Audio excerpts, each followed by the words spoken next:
All right, so here we need to do a multi-step program.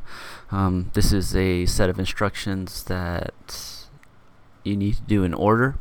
And what's the first thing that we need to do is ask the user for number of seconds. So I'm going to go ahead and copy that down and put it right here as a comment. The second thing we need to do is calculate the number of hours it represents. And the last thing that we need to do is print it out to the user. So I'm going to put that right here. And so, and it's asking you to use this double divide operator, right? And if you're not sure what that does, well, if I do 4.35 divided by, if I do like 4 divided by 4 and I print that out, it's going to print out 1. Right, which it does. And if I do 44 and I print that out, it's going to print out 0.09. But what if I put double divide sign? What it does is it does division and it truncates the decimal place. And if you remember, what does truncate the decimal place mean? It means cut it off with a knife. Boom, cut it right at the decimal place and throw away the end. Right. So I run it and it gives me a 0. Okay. So that's what this question is asking you to do. And so the first part is asking you to ask the user for a number of seconds. So how do we do that? How do we get the user to enter in something on the keyboard? Well, the function that we're going to use is called input. And inside of the 2 parentheses, you put in as a string what you want to say. So I'm going to say enter a number like that. And I run it, and we can't see this, but nope, cannot see it. Anyways, up here it says enter. Well, maybe I can do it like this. No. Alright, anyways, up here on top of the box it says enter a number, and I'm going to enter the number 65 and hit enter. What happens when I enter in the number 65?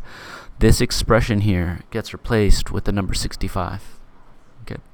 And so why does our program not do anything? Because we do not do anything with the number 65. Okay. So whenever you ask the user for an input, you always want to save it in a variable. So I'm going to put right here seconds, because of course we want our variable names to be descriptive. So I'm going to make it as descriptive as possible. But of course you don't want to get too crazy and make it too descriptive and say number of seconds the user is asked for at the beginning of the program. Like, you don't want to get ultra descriptive, but you want to get more descriptive than just writing the letter S. Okay. So seconds sounds like a good medium that we're going to use. And so what is this going to do? It's going to take in a number from the keyboard. When I enter the number 65, it's going to be saved inside the variable called seconds. Right? And now I can go ahead and print out the value of the variable in seconds. So I come up here, I type in 65, and it prints the number 65. Right? Okay, great. But we don't want to print the number 65. So I'm going to go ahead and grab that print command, drop it down here, delete seconds. Now we want to move on to the second task of our program, which is to calculate the number of hours it represents. So how do you get the number of hours in seconds? Right? Well, first let's go ahead and make a variable called hours, and let's make it equal to an expression that involves seconds. Okay. So what do you need to do to seconds to calculate the number of hours it represents? Well, first we need to turn it into minutes.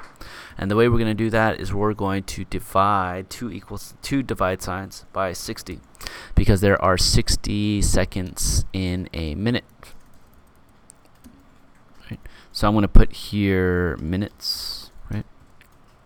And then now I want to make hours. And what are hours? Hours are minutes. Divide by 60. Right? Because there are 60 minutes in an hour. Right? And now, finally, I'm going to print out hours. So let's go ahead and try this out. I'm going to type in the word 60. It should print out 1 hour. No. Unsupported types, string and int. Okay. So I think what's happening here is that the input takes in a number like 60, but it takes it in as a string. Okay, so input returns a string, so it returns the word 60, not the number 60. So we need to turn that guy into an integer so that we can do math calculations on them down here. Okay, so let's go ahead and put that inside of an int. So what is this going to do? It's going to say, hey, I got to put this expression on the left side into the variable on the expression on the right side, this one here, and put it into the variable on the left side. Okay, well, now I got to deal with this, and well, I'm trying to turn something into an integer, but before I can do that, I need to evaluate this expression. I need to run it, right? So it runs it, it gets the number 60. This function on the inside gets replaced with the number 60. Now this outer function can execute, and it turns the word 60 because the input function takes everything in as a string. It returns the string 60. It can turn this guy into the number 60, and now seconds is equal to the number 60, and we're able to do math calculations on it, right? So let me return this back to the way it was. I hit save and run. I type in the number 60 and hit enter, and I get a 0. Okay, that's right? Because 60 seconds is 0 hours, right? It's 1 minute, but it's 0 hours. So let's try this again, and let's do 360. Still, I think it's, what's 60 times 60 is 3600. I think that's right. 10 hours, right? So this works, right? Let's go ahead and double check it actually. Let's say, so 60 seconds times 60 minutes is 3,600. That should give us 1 hour, 3,600. And it does give us 1 hour. So this works, and that's the way that goes.